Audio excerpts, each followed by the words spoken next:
અમરેલીમાં ભાજપની અંદરની બબાલમાં અન્ય 3 આરોપીઓ સાથે પટેલની દીકરીનું પોલીસે રિકન્સ્ટ્રક્શનના નામે સરઘસ કાઢ્યું. એમાં હવે પાટીદારોમાં આક્રોશ વધતો જઈ રહ્યો છે.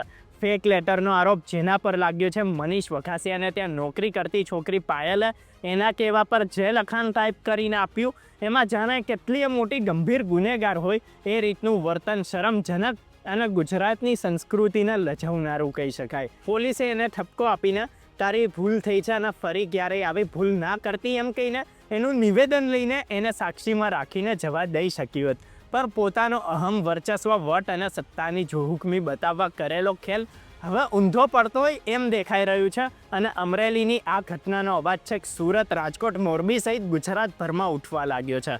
પાટીદાર સમાજ ગુજરાતના રાજકારણમાં મોટો દબદબો ધરાવે છે ત્યારે એમની નારાજગીની નોંધ પણ છેક સુધી લેવાય જ. પણ સત્તાના અહંકાર 156 સીટના મદમાં રહેલી ભાજપની સરકારને કંઈ જ નથી પડી. આ મુદ્દે અમરેલી જિલ્લા પંચાયતના પૂર્વ પ્રમુખ અને ગુજરાત મહિલા કોંગ્રેસના પ્રમુખ જેની ઠુમ્મરે અવાજ ઉઠાવ્યા બાદ હવે પ્રતાપ દુધાતે સમાજના આગેવાનોને આ મુદ્દે બોલવા માટે પત્ર લખ્યો છે. મુખ્યમંત્રીને પણ પત્ર લખ્યો છે તો મોરબીથી મનોજ પનારાએ પણ અવાજ ઉઠાવ્યો છે. આ ઉપરાંત સુરતમાં ભાજપના જ નેતા અલ્પેશ કથિરિયાએ પણ ઘટનાને અયોગ્ય ગણાવી છે. સુરતમાં પાટીદારોએ આ ઘટના પર કલેક્ટરને આવેદનપત્ર પણ આપ્યું છે. આ કેસમાં રાત્રે 12 વાગ્યે ધરપકડથી લઈને સરઘસ જેવા મુદ્દે વિરોધ થઈ રહ્યો છે.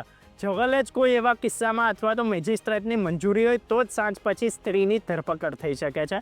ત્યારે આ કેસમાં 6 કલાકમાં એવું તો શું જતું રહેવાનું હતું કે પોલીસે રાતના સમયે ધરપકડ કરવી પડી. સાથે જ અમરેલીના ધારાસભ્ય અને વિધાનસભાના નાયબ દંડક કૌશિક વેકરિયાએ પણ થોડી રાજકીય મેચ્યોરિટી બતાવતા એ પોતે જે સમાજના છે એમને પોતાના જે સમાજના વોટ મળ્યા છે એ જ સમાજની દીકરી પાયલને ઠપકો આપીને સૂચના આપીને નિવેદન લઈને છોડી મૂકવા માટે પોલીસને કહ્યું હોત તો રાજકીય ઉદારતા દેખાત.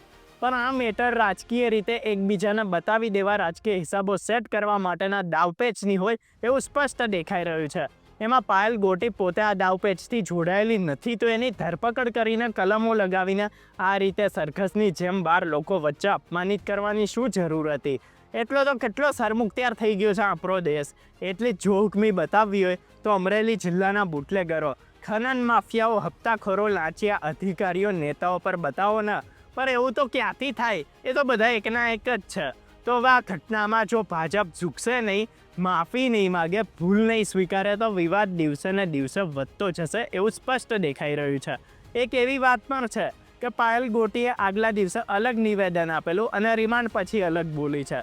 તો જામીનની બાબતમાં પણ અલગ વાતો સામે આવી રહી છે. એવું કહેવાય રહ્યું છે કે ભાઈ પહેલાં કંઈક જામીનનો વિરોધ નહીં થાય એવું કીધેલું અને પછી પાછો જામીનનો વિરોધ કર્યો. જોકે એ બધી બાબતોની સામે આ સરઘસની વાત હજુ અયોગ્ય જ કહેવાય. અને જે રીતે આ ઘટનાની વિરુદ્ધમાં પ્રતિક્રિયાઓ આવી રહી છે એના પરથી યાદ કરીએ તો 2017માં ભાજપ સામે પાટીદારો વિરોધમાં હોવાનું કહેવાતું હતું. છતાં સુરતથી લઈને મહેસાણા અને અમદાવાદ તો રાજકોટ જિલ્લામાં પણ પાટીદારોએ ભાજપને ખોબલે વોટ આપીને જીતાડેલી. 2019માં લોકસભાના ઇલેક્શનમાં પાટીદારોએ 2 વર્ષ પહેલાં અગાઉ જ્યાં નહોતા વોટ આપ્યા ત્યાંય ભાજપને ભરીને વોટ આપેલા. 2022ના ઇલેક્શનમાં ભાજપને એક તરફી વોટ આપેલા અને કોંગ્રેસમાંથી માત્ર એક જ પટેલ ધારાસભ્ય જીતેલા. તો 2024માં ભાજપના ક્ષત્રિય આંદોલનની ચેલેન્જ હતી ત્યારે પણ પાટીદારોએ ભાજપની લાજ રાખીને ભરપૂર વોટ આપેલા.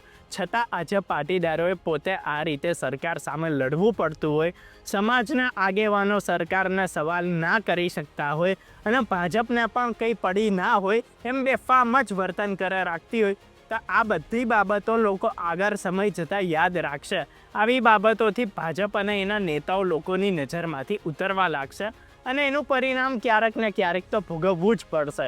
એટલે જ કહેવાય છે કે સત્તામાં છકી ના જવાય અને હાર પછી ડગી ના જવાય. ત્યારે હવે ભાજપ અને સરકાર આ મુદ્દે ભૂલ સ્વીકારીને ચર્ચાનો અંત લાવે છે કે વિવાદને વધારે ફેલાવે છે એ જોવું રહ્યું. આવા જ વિડીયો જોતા રહેવા ફોલો અને સબસ્ક્રાઈબ કરો.